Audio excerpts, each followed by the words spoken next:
간절히 기도드립니다. 아멘. 어둠에서 빛이 열리면 오늘 제목입니다. 우리가 7절에서부터 10절까지 말씀 속에서 7절 함께 읽었는데, 이 말씀에는 우리말 성경에 번역상 빠진 단어가 있습니다. 그러나 만일, but if라는 이 두 개의 단어가 번역상 빠져 있습니다. 이 번역자들이 놓친 부분이겠지만은 굉장히 중요한 단어입니다. 6절 말씀을 우리가 지난주에 함께 나누었는데, 이 6절 말씀과 연결되어 있는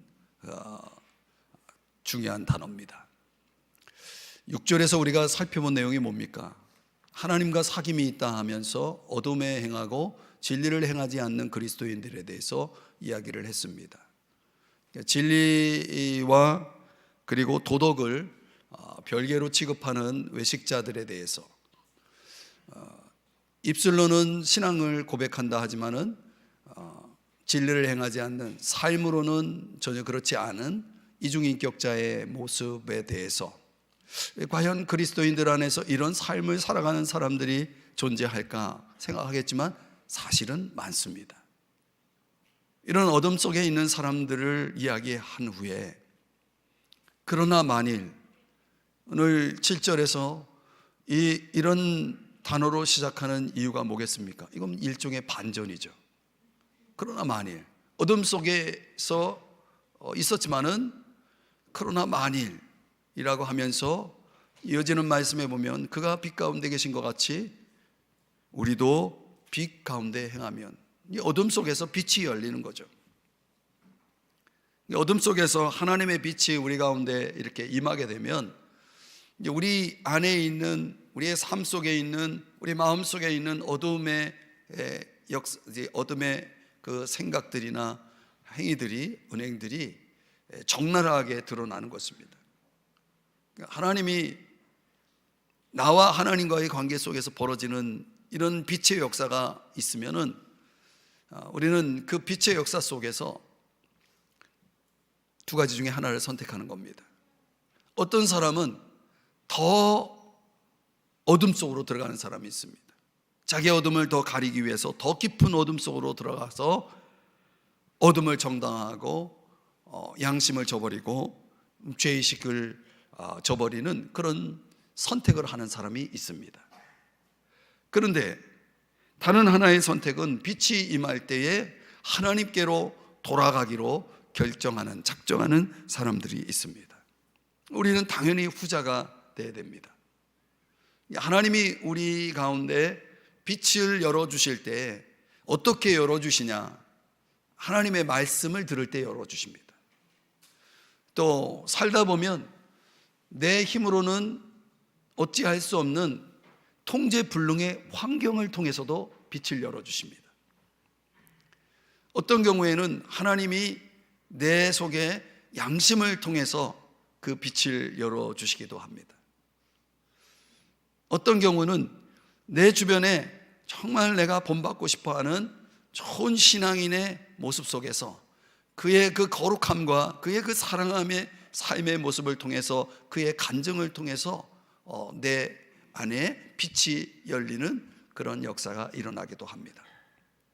우리는 그런 상황 속에서 성령이 역사하실 때 우리의 마음에 찔림을 주고 깨달음을 주고, 내가 이렇게 살아서는 안 되지 하는 그런 뉘우침을 받을 때에 진정으로 잘못을 시인하고 돌아서는 그런 역사가 일어나는 것입니다.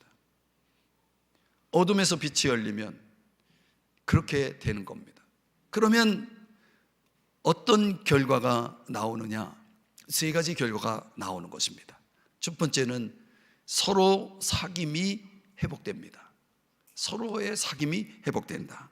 오늘 본문 7절에 이어지는 내용이 그 내용 아닙니까? 우리가 서로 사귐이 있고, 그 앞에 우리가 빛 가운데 행할 때에 사귐이 이루어지는데, 여기에서 강조하는 사귐은 하나님과의 사귐이 아니라 서로의 사귐이라고 말하고 있습니다.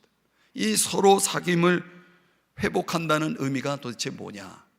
이것은 간단하게 설명하면 서로의 영향력, 그 좋은 영향력 속으로 들어간다는 의미가 됩니다. 그러니까 내 삶의 어둠을 깨우고 나로 하여금 빛의 역사를 경험하게 만드는 역할을 한 사람들이 있죠. 나의 삶에 도전을 주고 나로 하여금 잘못을 뉘우치게 하고 나로 하여금 하나님 앞에 돌아가게 만들어준 그런 사람들과의 서로 사귐이 열리는 것이죠. 시작되는 것입니다. 그런 사귐은 서로에게 좋은 영향력을 끼칠 뿐만 아니라 또 서로가 도움을 받을 수 있는 거예요. 또 서로가 성장하게 되는 거죠. 여러분, 우리는 이런 사귐이 필요한 것입니다.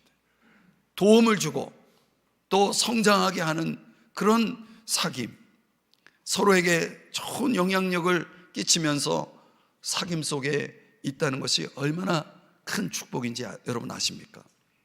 그럼 오늘 우리가 먼저 내 속에 빛이 열려서 그런 사귐을 열망하고 그런 사귐을 추구하도록 하나님께서 이끄신다는 거예요. 또 서로 사귐을 말씀하는 이유는 오늘 본문의 말씀과 연관했을 때 빛이 열리면 우리가 어떻게 된다고요? 서로 사귐이 시작된다고 그랬잖아요. 회복이 된다고 그랬잖아요. 그렇게 가능해지는 이유가 무엇이냐? 마태복음 18장 20절의 말씀에서 그 답을 찾을 수 있습니다. 여러분이 한번 읽어주시겠습니까? 시작.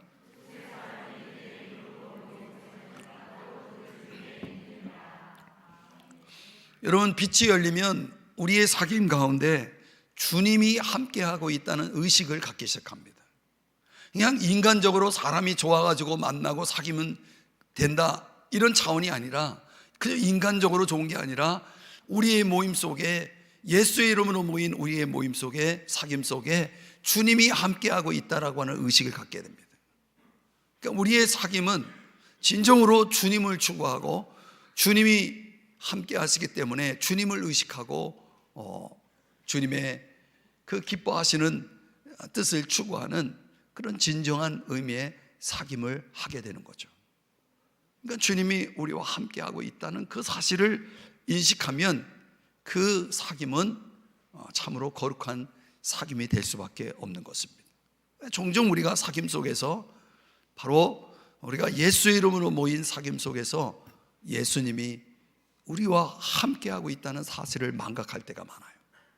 그럼 그 모임은 하나님이 기뻐하시는 그런 사귐 속으로, 그런 방향으로 가지 못하는 경우가 생기는 겁니다. 빛이 열리면 그 서로의 사귐 속에 주님을 바라보는 시선들이, 주님을 의식하는 시선들이 생기는 것입니다. 또 오늘 본문 7절에는 그 아들 예수의 피가, 이렇게 말합니다. 그 예수의 피에 대한 각성이 일어납니다. 이게 굉장히 중요한 의미를 여러분에게 좀 설명을 하겠습니다. 사실 우리가 그리스도인으로서 예수의 피를 믿고 성도로 변화가 되었습니다. 깨끗해졌습니다. 예수의 피로 인해서 우리가 또 하나님이 원하시는 삶을 삽니다. 그러나 우리는 시시때때로 죄를 범합니다. 우리 각자가 흩어져서 사는 동안 우리는 시시때때로 죄를 범한다는 겁니다. 그런데 그런 상태에서 사귐 속으로 들어옵니다. 그런데 여러분 아십니까? 내가 세상에서 시시때때로 범한 죄가 우리의 사귐에도 영향을 준다는 거. 하나님의 빛이 임하면, 열리면은 우리의 사귐 속에서 예수의 피에 대한 각성이 일어납니다. 이 말은 무슨 얘기냐면, 예수의 피가 우리의 모임 속에, 우리의 사귐 속에서 어떤 역할을 하는지를 깨닫는다는 거예요. 다시 말하면 우리는 우리의 그 죄악된 모습을 숨기고 그 사귐 속에서 거룩한 척, 그 사귐 속에서 하나님이 기뻐하시는 것처럼 우리가 위장하고 나 자신을 숨기고 사귐을 가질 필요가 없다는 것입니다. 왜냐하면 내 약함을, 내 죄악됨을 예수의 피가 깨끗하게 하기 때문에 그렇습니다. 그러니까 우리가 예수의 피를 각성한 사람들은 사귐 속에 들어올 때 솔직해집니다. 정직해집니다. 자신의 약함을 인정하게 됩니다. 그럼 우리가 서로 그런 예수의 피에 대한 은혜의 각성, 그 능력의 각성을 우리가 믿을 때에 우리는 서로의 생각들을 받아들이고 또 서로의 어떤 동기나 서로가 가지고 있는 그 믿음을 서로 공유하면서 진정한 사귐 속으로 들어가게 되어지는 것입니다. 그럼 우리가 세 가지를 기억해야 돼요. 선한 영향력, 또 우리 속에 예수님이 임재하고 있다는 사실, 또 예수의 피가 이 모임을 주도하고 있다는 것, 이런 각성이 일어나면 그 서로 사귐은 세상이 흉내낼 수 없는, 세상이 경험할 수 없는 그 놀라운 사귐의 장으로 들어가게 되는 겁니다. 깊은 사귐의 장으로 들어가게 되면 빛이 더 열리게 되고 더 그 빛의 역사들이 일어나게 되는 거죠. 그러니까 어둠에서 빛이 열리면 우리는 그런 성경적인 사귐을 우리가 다시금 찾게 되고 회복하게 된다는 사실을 기억하십시오. 여러분에게도 이 빛이 열려서 주님이 원하시는 이 서로 사귐이 회복되어지는 여러분 되시기를 주의 이름으로 축복합니다. 두 번째로 죄의 본성을 이해하게 됩니다. 빛이 열리면 죄의 본성이 열리게 되는 것입니다. 오늘 본문 8절 말씀을 우리 한번 다 같이 읽어 주시겠습니다. 시작.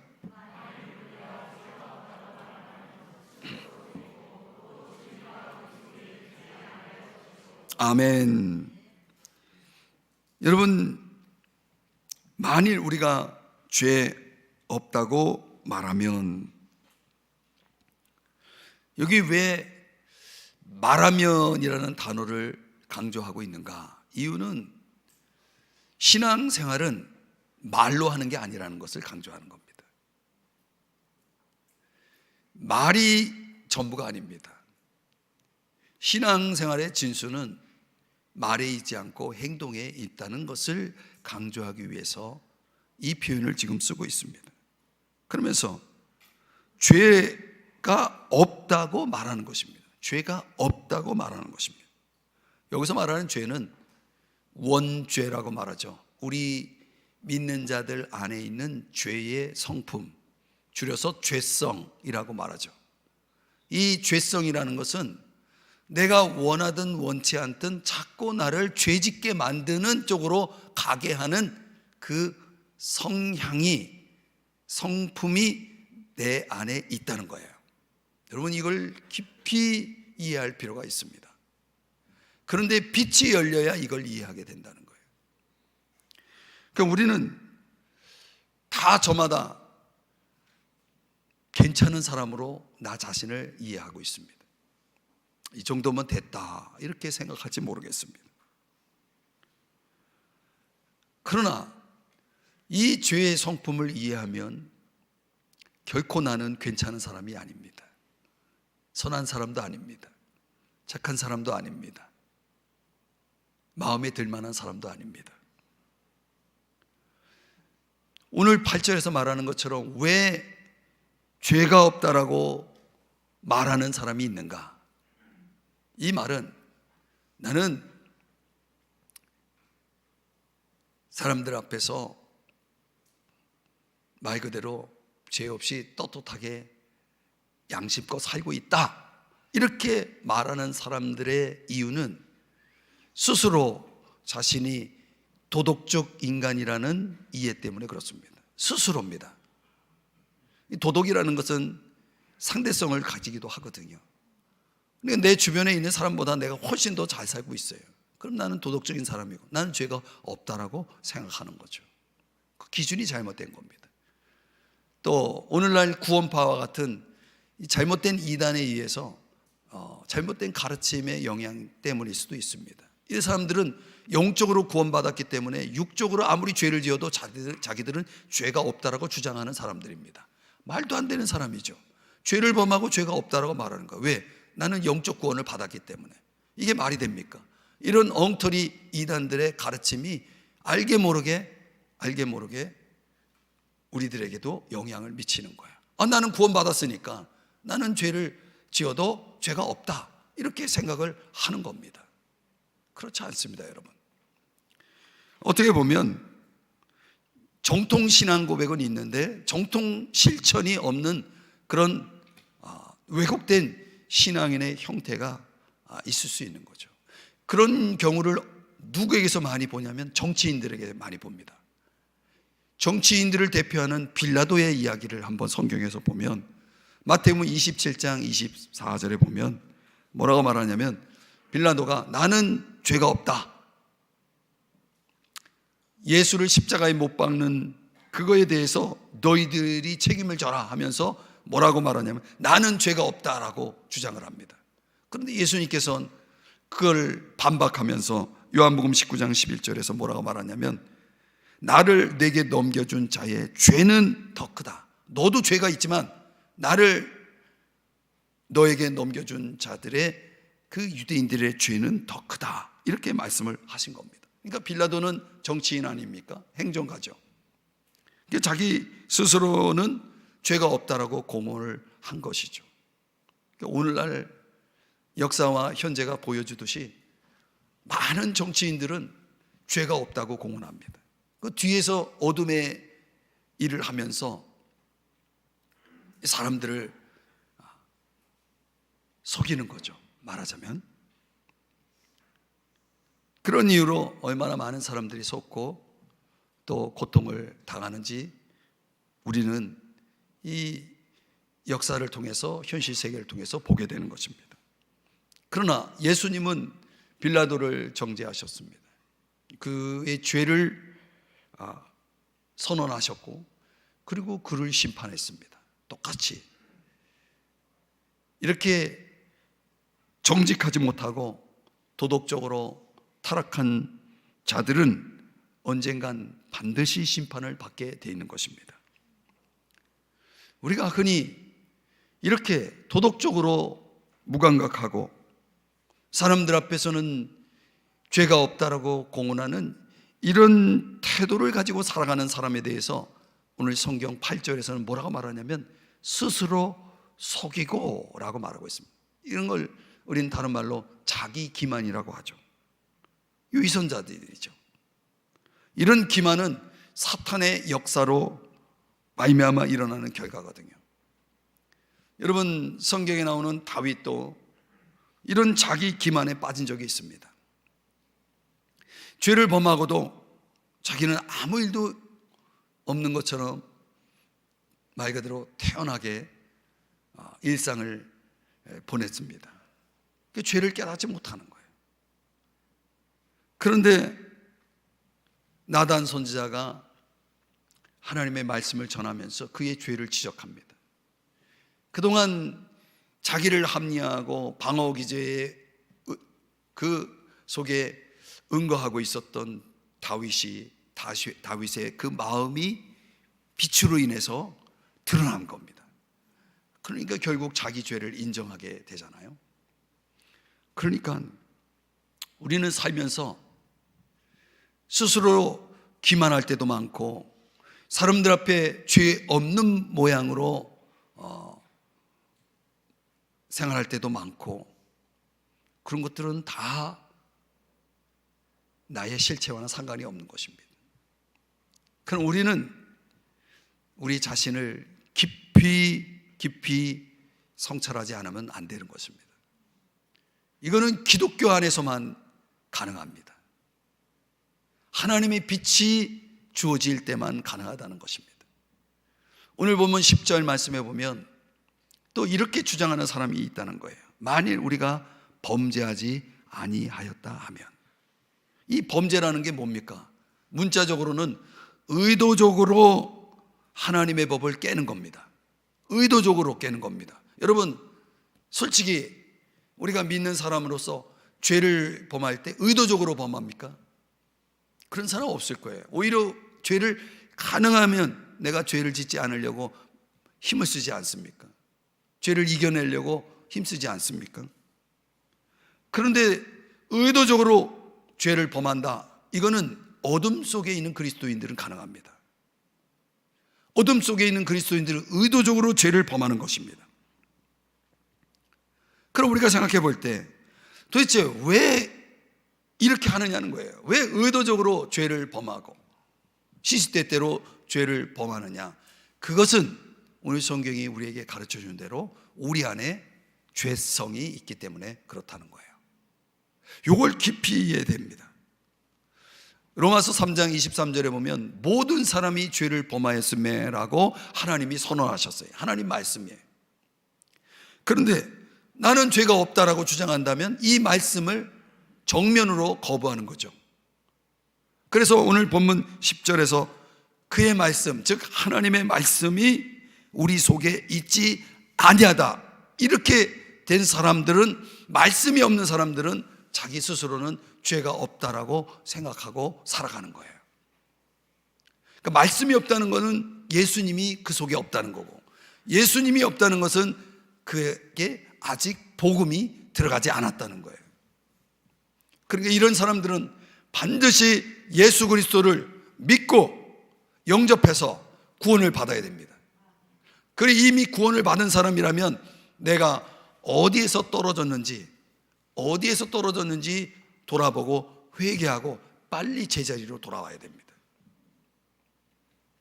사랑하는 여러분, 우리 기독교 문화는요, 여러분 잘 들어주세요.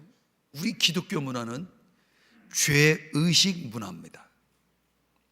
예수 믿지 않는 사람들은 들켜야, 드러나야 수치심을 느끼죠.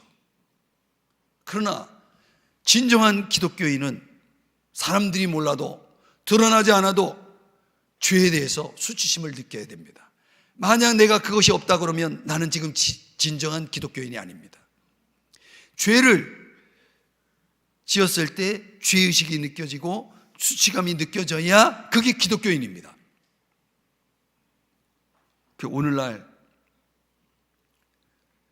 믿는 사람들 안에도 이 죄에 대한 깊은 이해 없이 죄를 너무나 쉽게 생각하고 신앙생활을 하는 사람들이 있습니다. 이런 사람들에게는 빛이 열려야 됩니다.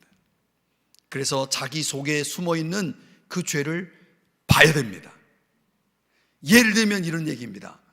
사무엘상 12장에 보면은 이 이스라엘 백성이 하나님이 왕 되시는 이 하나님이 계시는데 하나님이 아닌 인간 왕을 구하는 악을 행하게 됩니다. 그리고 이스라엘의 왕은 하나님이신데 우리에게 하나님이 아닌 인간 왕을 주십시오라고 요구해가지고 하나님이 진노하셨어요.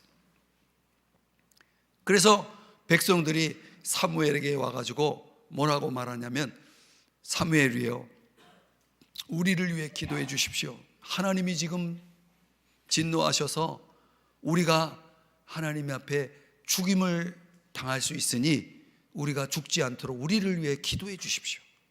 우리를 위해 기도해 주십시오 라고 이야기를 합니다. 그래서 사무엘이 그들에게 가르치면서 이런 얘기를 하는 겁니다. 20절, 21절, 23절인데요. 이건 여러분들이 한번 읽어주시기 바랍니다. 다 같이 자막의 내용을 보시면서 시작.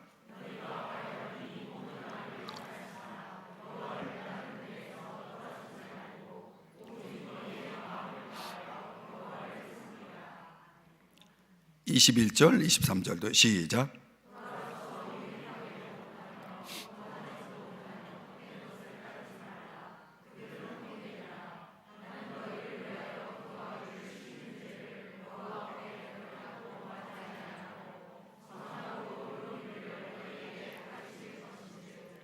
아멘. 그러니까 사무엘이 이 백성들의 요청을 받으면서 우리가 죽지 않도록 우리를 위해 기도해 달라고 하는 그 요청을 받았을 때에 사무엘에게 빛이 열립니다. 그래서 사무엘이 깨닫는 게 뭡니까? 기도하기를 쉬는 게 죄구나 라는 사실을 깨닫습니다. 여러분, 우리 삶을 우리가 돌아볼 때 우리 삶에 이런저런 문제들이 생깁니다. 죽을 일이 생깁니다. 힘든 일이 생깁니다. 그러면 그것이 이유가 뭐라고 생각하십니까? 사무엘처럼 빛이 열려서 내가 기도하기를 쉬었기 때문에, 즉 이 기도를 쉬는 죄 때문에 이런 일이 생기고 있다라고 깨달을 수도 있지 않습니까?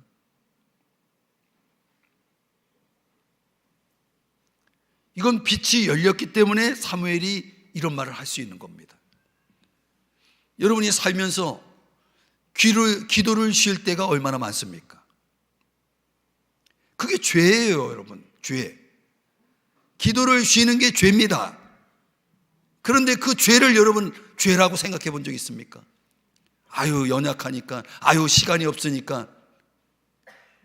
우리 나름대로 그렇게 해석했지, 그것이 어디 죄라고 생각해 보신 적 있냐는 거예요. 빛이 열려야 죄가 죄인지를 알게 되는 거예요. 내 속에 기도하기를 싫어하는 죄가 있다는 거예요. 내 속에 기도하기를 멈추게 하는 죄가 있다는 거예요. 기도하지 못하게 가로막는 죄가 있다는 거예요. 이걸 깨달아야 여러분들이 기도하게 됩니다. 그래야 변화되는 겁니다. 또 바울은 성경을 연구하다가 그는 자기 마음속에 욕심이 있다는 걸 깨닫습니다. 여러분, 세상에 욕심이 없는 사람 어디 있어요? 다 욕심이 있지 않아요? 그런데 그 욕심이 죄라는 것을 깨달은 사람은 얼마나 될까요? 오늘 본문, 여러분에게 보여드릴 본문은 로마서 7장 7절 8절인데, 율법이 탐내지 말라라는 말씀을 보다가 그가 자기 속에 있는 탐심을 보게 된 겁니다. 너무 괴로운 거예요. 야, 바울이라는 사람은 얼마나 위대한 사람입니까? 얼마나 훌륭한 사역자입니까? 그런데 자기 속에 욕심이 있다는 걸 깨달은 순간 너무 괴로운 거예요. 그걸 너무 괴로워하다가 마침내 빛이 열려서 바울이 뭘 깨달았냐면, 이게 원죄구나. 이게 원죄구나. 우리 모든 사람들 속에 있는 이 원죄가 탐심을 이루는구나 라는 걸 깨달은 거예요. 그래서 로마서 7장 21절이야 25절에서 말씀하기를, 내가 한 법을 깨달았는데, 뭐냐면 선을 행하는 나가 있어요. 여러분, 예수 믿는 사람들은 다 선을 행하고 싶어 해요. 하나님 뜻대로 살고 싶어 해요. 하나님이 기뻐하시는 삶을 살고 싶어 해요. 그렇잖아요, 여러분? 그래요, 안 그래요? 대답 좀 해봐요. 여러분, 선을 행하길 원하잖아요. 그런데 그렇게 하지 않는 또 내가 있다는 거예요. 그렇게 살지 않게 하는 내가 또 있다는 거예요. 그게 뭐냐? 23절 한번 다 같이 읽어보겠습니다. 시작.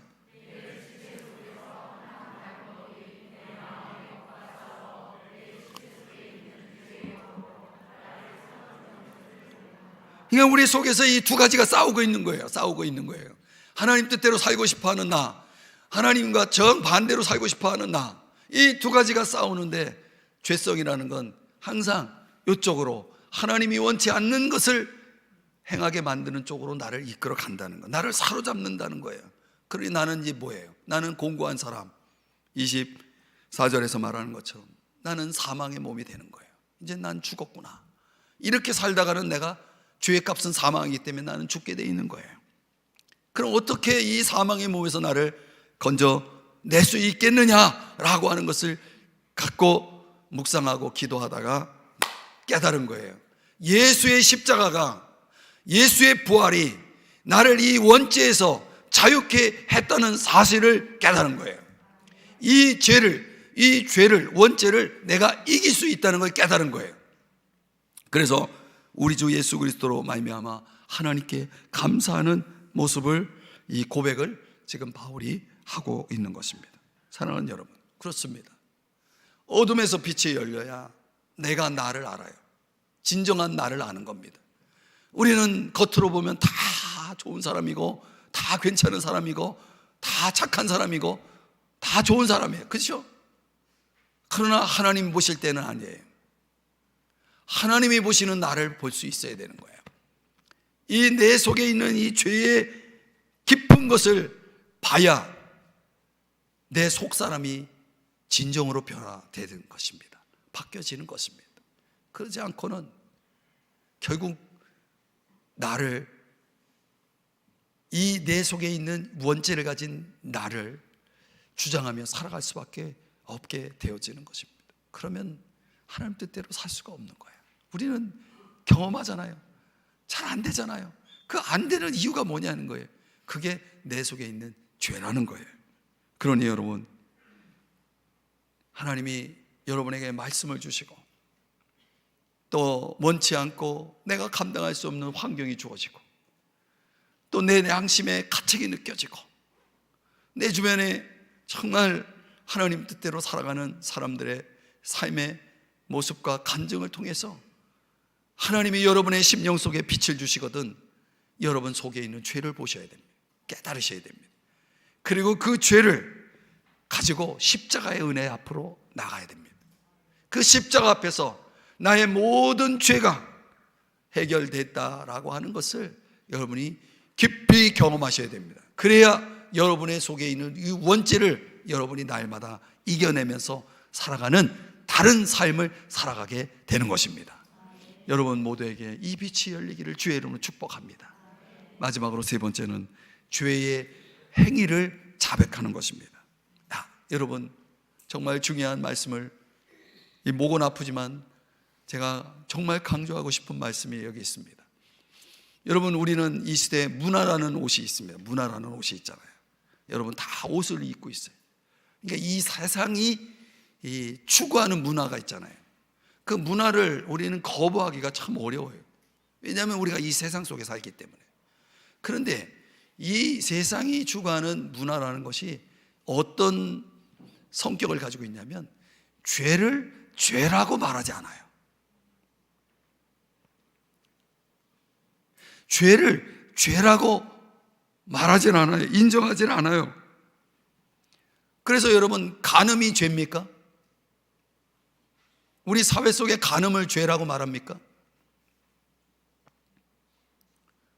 정사를 갖는다는 식의 완곡한 표현을 쓰면서 그걸 죄라고 하는 것을 거부하잖아요. 우리 이런 문화 속에 있으니까 간음을 마음대로 행하면서 살잖아요.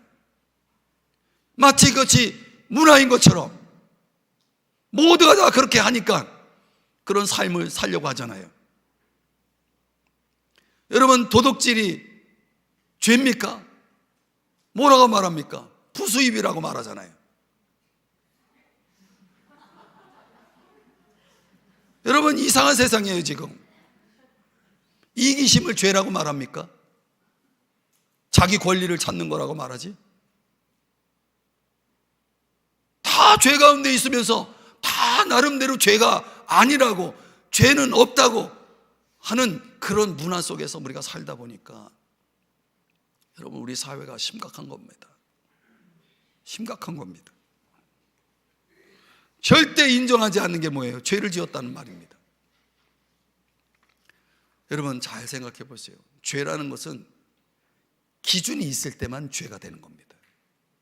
그러니까 어떤 행동은 항상 옳은 것이고 어떤 행동은 항상 옳지 않은 것이라는 절대적인 기준이라는 것이 있어야 죄라는 개념이 성립됩니다. 근데 우리 사회는요 니체의 사상을 따릅니다. 니체가 뭐라고 말했습니까? 신이 죽었다 이렇게 주장하잖아요. 신이 죽어야 모든 것이 허용된다. 이게 니체의 사상 아닙니까? 그러니까 그 절대적인 도덕적인 기준을 결정하는 분이 하나님인데 그 하나님을 인정 안 하니까 모든 것이 허용되는 겁니다. 도덕이라는 게 상대성을 가지고 모든 것이 허용되는 것입니다. 우리 사회는요 이런 어둠을 포옹하고 살아가고 있는 것입니다. 여러분 오늘 이 자리에서 우리가 좀 솔직해지십시다. 우리는 지금 문화와 싸우고 있어야 됩니다. 정말 내가 진정한 그리스도인으로 살아가기 위해서 우리는 이런 문화를 거부해야 됩니다. 동성애를 죄라고 생각하지 않습니다. 약자들의 문화라고 생각합니다. 우리는 이런 문화를 여러분들이 거부하고 하나님 앞에서 깨어 있어야 되는 것입니다. 요한일서 1장 9절의 말씀을 한번 읽어주시겠습니까? 다 같이 시작.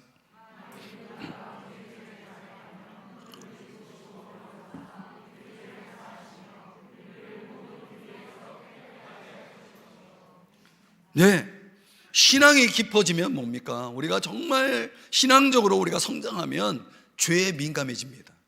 죄에 민감해집니다. 그냥 아주 사소한 것까지도 죄로 생각하면서 두려워합니다.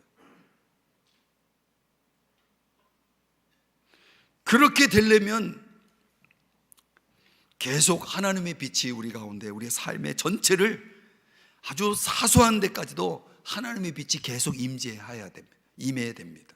열려야 됩니다. 그 빛이 열려야 그걸 깨닫는 거예요. 그러면 주님의 보혈이 그 미세하고 아주 사소한 그런 영역까지도 주의 보혈이 역사해서 우리를 거룩하게 만들어가는 역사를 이루시는 거거든요. 그러니 그렇게 되기 위해서는 우리에게 하나님이 요구하시는 거 뭐냐? 우리가 죄 없이 살 수는 없지만, 그러나 죄를 어떻게든 해결할 수 있다는 거예요. 그 방법이 뭐냐? 오늘 본문에서 자백하면입니다. 자백하면. 한번 따라 하십시다. 자백. 이 자백이 너무너무 중요합니다. 인간적인 기준으로는 모든 것이 상대적이기 때문에 나는 죄가 없이 깨끗하게 살고 있다라고 생각할 수 있겠지만, 말씀을 통하면, 성령을 의지하면, 내 양심의 가책을 내가 느끼고 있다면 나는 절대로 죄 없는 사람이 아닙니다. 그러면 나는 뭐 해야 되냐? 그 죄를 자백해야 되는 겁니다. 동의해야 되는 겁니다. 잘못했다고 말해야 됩니다. 잘못했으면 잘못했다고 말하는 것이 그게 진리입니다. 근데 사람들이 자백의 기도가 없어지고 있는 거예요. 자백을 안 합니다. 그리고 뭐라고 기도합니까? 우리 죄를 용서해 주십시오. 이거 잘못된 기도입니다. 요한일서 1장 9절을 다시 보시면, 만일 우리가 우리 죄를 자백하면 용서해 주신다고 그랬잖아요. 자백은 안 하고 우리 죄를 용서해 주십시오라고 기도로 때웁니다.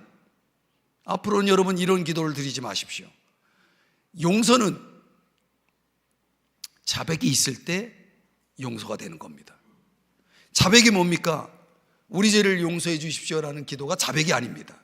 자백은 내 죄를, 내가 범한 죄를 낱낱이 그대로 인정하는 겁니다. 그 죄를 지었음을 동의하는 것입니다. 그리고 그 죄를 후회하는 것입니다. 그리고 그 죄를 끊는 것입니다. 그 죄를 단절하는 것입니다. 이게 자백입니다. 이 자백이 있을 때 우리 주님은 우리의 죄를 용서하시겠다라고 말씀하시는 겁니다. 이게 자백이 굉장히 중요하다는 거예요. 시편 32편 5절에도 죄를 숨기지 않고 자복하겠다, 이렇게 다윗이 고백하지 않습니까? 또 마태복음 3장에 보면 세례 요한이 하나님과 올바른 관계를 가지려면 반드시 죄를 자복하고 회개하라고 외치지 않았습니까? 또 야고보도 야고보서 5장 16절에서 너희 죄를 서로 하나님 앞에서만 아니라 서로 자백하라 라고 강조하지 않습니까?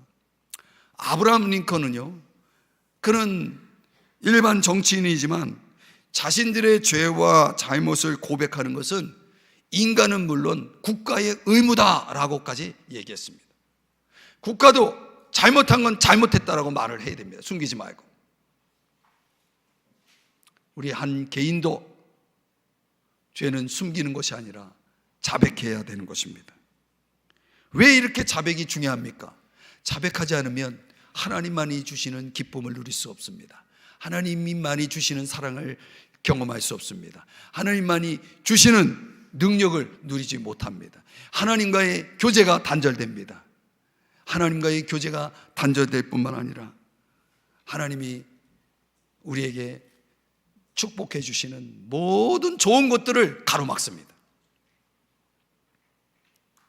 그러니까 사랑하는 여러분, 하나님이 여러 가지를 통해서 여러분에게 빛을 열어주셔서 하나님이 여러분 자신에게 깨닫게 하시는 죄가 있거든. 그건 빛이 열린 거거든요. 하나님이 여러분에게 지적하는 겁니다. 사람이 사람을 지적하는 게 아니라 하나님이 여러분에게 지적하는 거예요. 하나님만이 보시는 더 깊은 것까지도 여러분이 그걸 깨달으실 때 어떻게 해야 됩니까? 자백해야 됩니다. 자백하면 다윗이 그거를 경험했던 것처럼 하나님이 그 사람을 귀하게 여깁니다. 여러분, 우리가 하나님 말씀대로 잘 살아서 하나님이 우리를 예뻐하시는 게 아니라 하나님은 자백하는 사람을 귀하게 여기십니다. 자백하는 사람을 하나님이 기뻐하십니다. 자백하는 사람을 하나님이 하나님의 사람으로 만드시고 또 하나님이 평강으로 그들의 마음과 생각을 지켜주시고 이끌어 주시는 겁니다. 그럼 우리는 그분에게 자백하는 게 중요한 거예요. 그분의 크신 그 긍휼과 사랑 속으로 우리를 이끌어 가시는 그 문이 자백이라는 문이라는 것을 여러분이 깨달으셔야 되는 것입니다.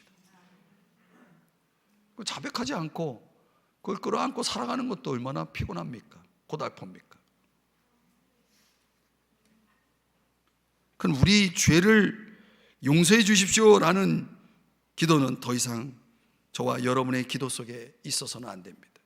하나님이 원하시는 기도는 그렇게 얼버무리는 기도 말고 내 죄를, 하나님이 내게 깨닫게 하신 죄, 말씀을 들을 때 깨달은 거, 환경을 통해 깨달은 거, 양심을 통해 깨달은 거, 그 죄를 낱낱이 인정하고 고백하고 고치겠다고, 끊어버리겠다고 주님 앞에 솔직하게 자백함으로 여러분이 그 죄에서 용서받고 자유함을 얻으시길 주의 이름으로 축복합니다.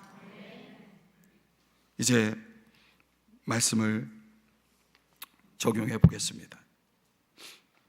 사랑하는 여러분, 하나님은 우리를 얼마나 사랑하시는지 모릅니다.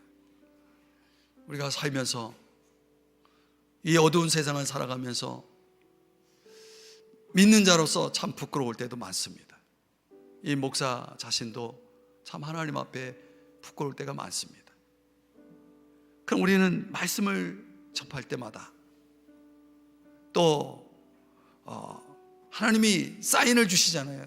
여러 가지 환경, 정말 왜 이렇게 힘든 일이 많아요? 왜 이렇게 막히는 일이 많아요? 왜 이렇게 안 되는 일이 많아요? 왜 이렇게 내가 힘든 일이 많은 거예요? 그러면 그게 빛이라는 거예요.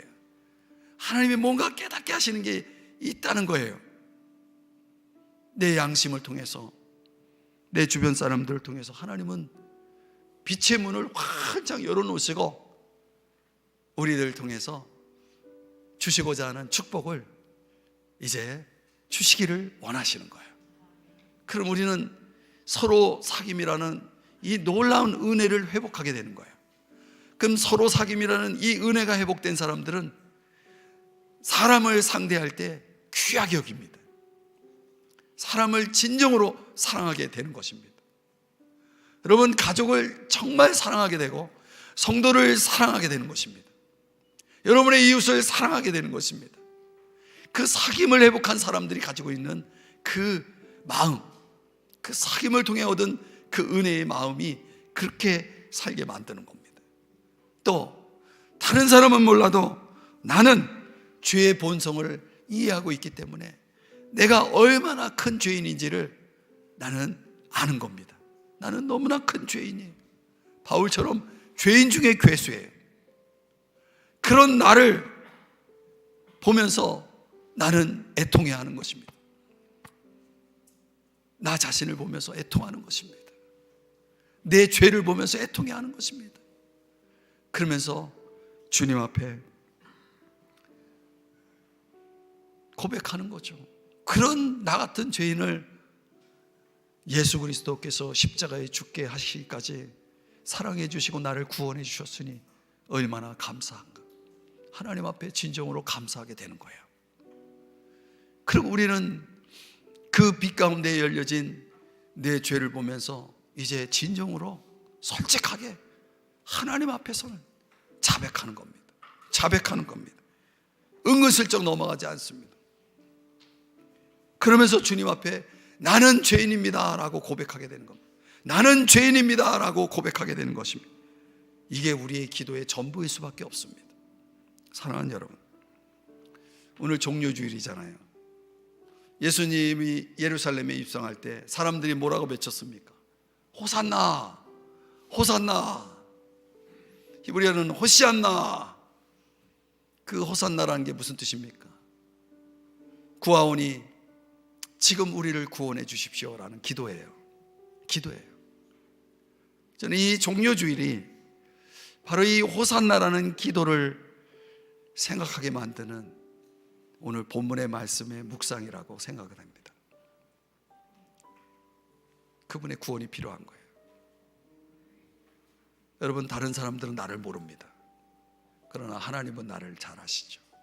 그럼 우리를 주님 앞에 내어놓고 그 십자가 앞에서, 그 주님의 빛 앞에서 나를 다 드러내시고 주님 앞에서 새로워져야 됩니다.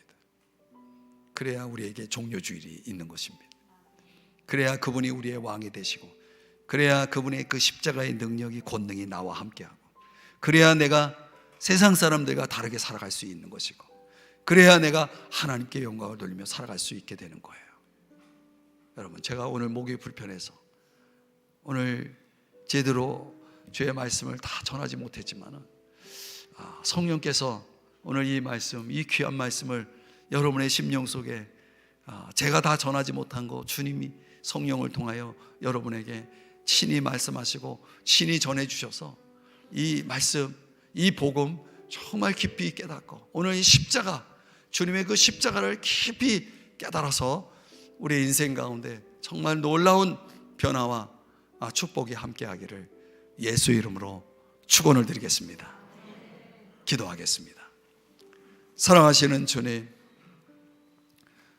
오늘 하나님의 말씀 앞에 우리가 얼마나 부족한, 연약한 큰 죄인인지를 다시 한번 주님의 빛 가운데서 우리로 하여금 깨닫게 하여 주시고, 이 세상 문화와 다르게